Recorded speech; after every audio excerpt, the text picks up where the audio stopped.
Kita lanjutkan di L123, yaitu apakah aktivitas berikut ini akan dilaporkan di laporan arus kas sebagai aktivitas operasi, aktivitas investasi, atau aktivitas pendanaan. Nah, sebelum kita jawab, kita lihat dulu ini ya.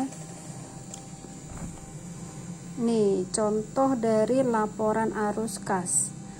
Arus kas terdiri dari 3 kegiatan, yaitu kegiatan operasi, ini, kemudian kegiatan investasi, dan kegiatan pendanaan.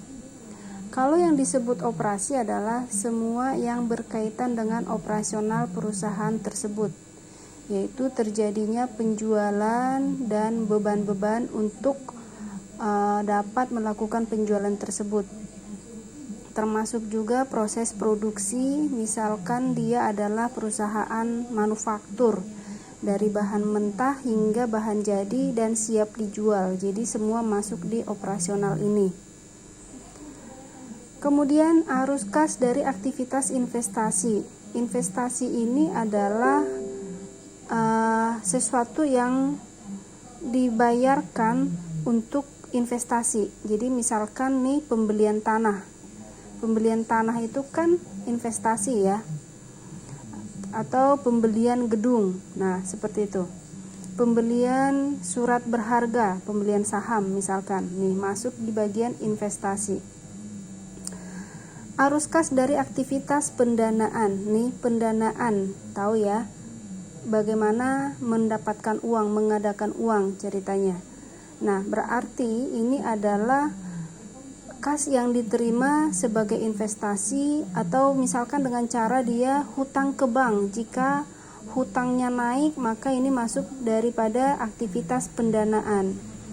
Atau misalkan uangnya nambah, kasnya tambah, tapi dari modal, itu masuk di pendanaan.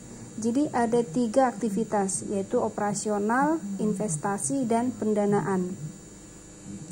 Oke, untuk jawab latihannya ini, kas diterima dari pendapatan jasa. Ini pendapatan ya, berarti operasional. Kemudian kas dibayar untuk beban, operasional juga, beban. Kemudian kas dibayar untuk tanah. Nah, tanah ini adalah untuk investasi, berarti ini aktivitas investasi. Kemudian kas diterima sebagai investasi oleh pemilik.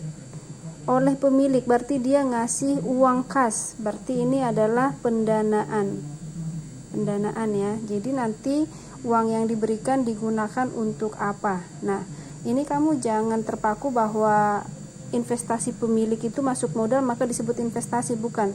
Tapi sumber uang itu ada 2. Pertama dari modal yang disetor oleh pemilik, kemudian dari hutang melalui hutang ke bank atau hutang pihak ketiga.